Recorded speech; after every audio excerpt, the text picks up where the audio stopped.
So we've learned about the nature of the Freemasons and Illuminati, and we've learned about their aim to destroy Christianity and monarchies.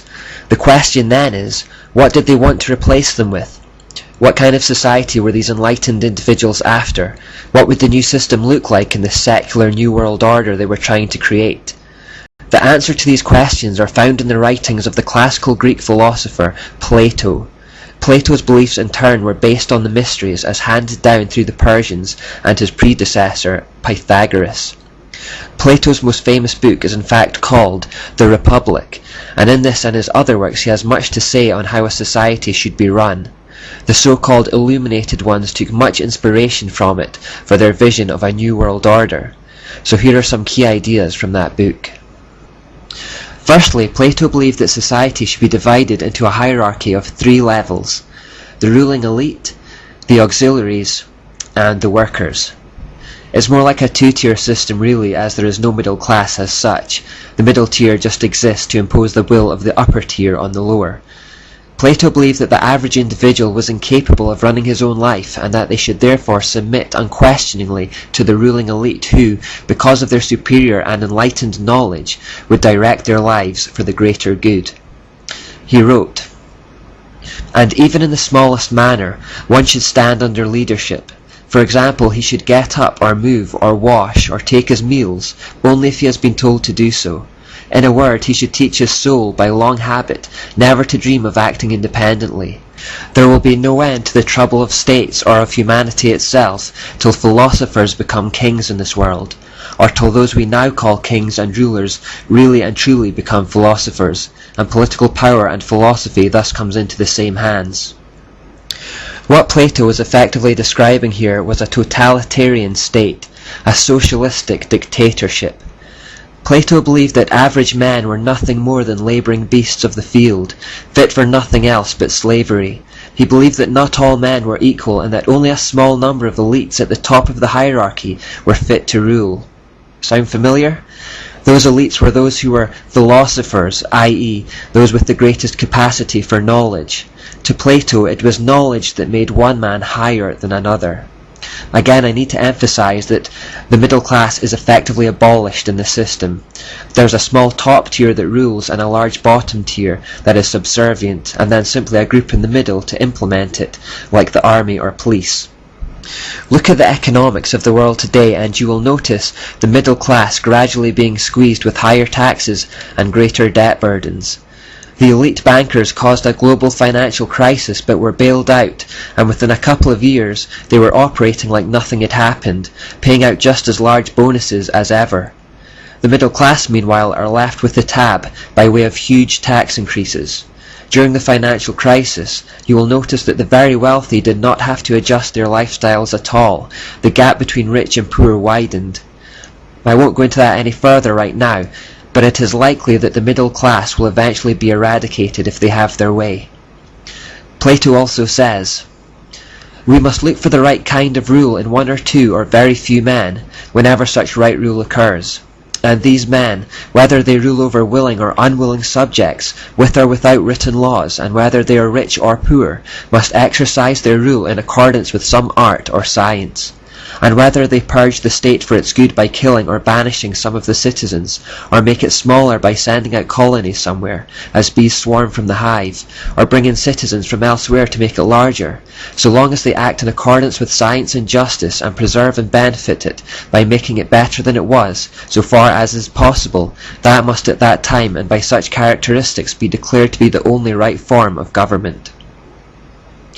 So chillingly here, Plato believed that those at the top of the hierarchy could manipulate, kill and control human beings as they wished, as long as it was for the greater good.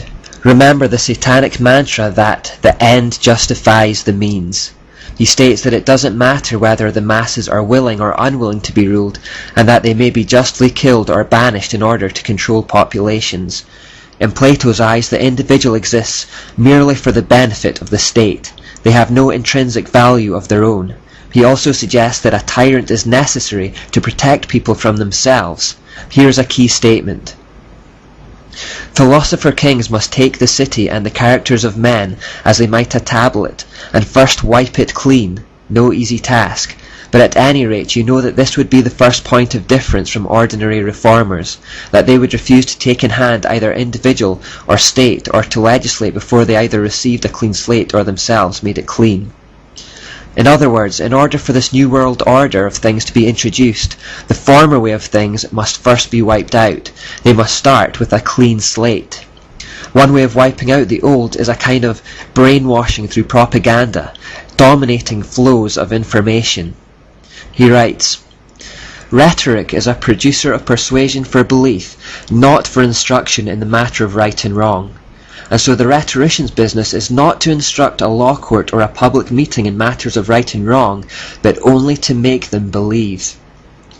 So the idea is not to tell people what is truly right and wrong, but only to make them believe what it is you want them to believe in order that they might be best manipulated for your own specific end.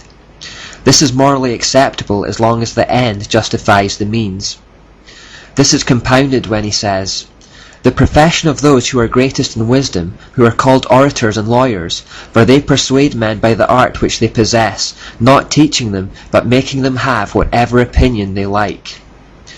Plato praises those who have such smooth words of persuasion that they can make people conform their opinions to anything they wish. A barrier to wiping the slate clean, however, is parents who hold to the old value system. Therefore, Plato suggests, all inhabitants above the age of 10 they will send out into the fields, and they will take over the children, remove them from the manners and habits of their parents, and bring them up in their own customs and laws, which will be such as we have described. This is the speediest and easiest way in which such a city and constitution as we have portrayed could be established and prosper, and bring most benefit to the people among whom it arises. So here Plato suggests that children should be taken away from their parents and raised by the state who know better, and who will instruct them in the ways required to bring about change. Not the truth about right and wrong, simply the ideas that will manipulate their minds into believing what they want them to believe. Also, like the Jesuits, who are ordered in military style, Plato believed that society should have a similar kind of structure. Notice how closely this passage mirrors the Jesuit philosophy. Military organization is the subject of much consultation and of many appropriate laws. The main principle is this, that nobody, male or female, should ever be left without control, nor should anyone, whether at work or play, grow habituated in mind to acting alone and on his own initiative, but he should live always, both in war and peace, with his eyes fixed constantly on his commander and following his lead, and he should be guided by him even in the smallest details of his actions. For example, to stand at the word of command, and to march, and to exercise, to wash and eat, to wake up at night for sentry duty and dispatch carrying, and in moments of danger to wait for the commander's signal before either pursuing or retreating before an enemy.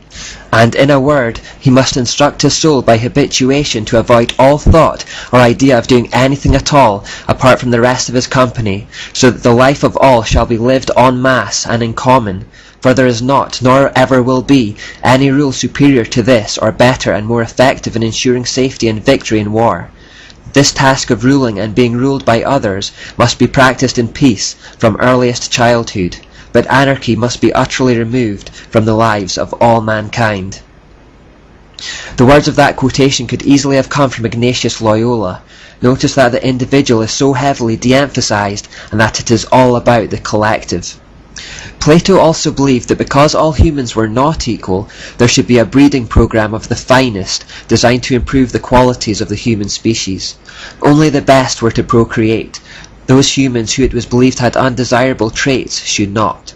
This is called eugenics. You have in your house hunting dogs and a number of pedigreed cocks.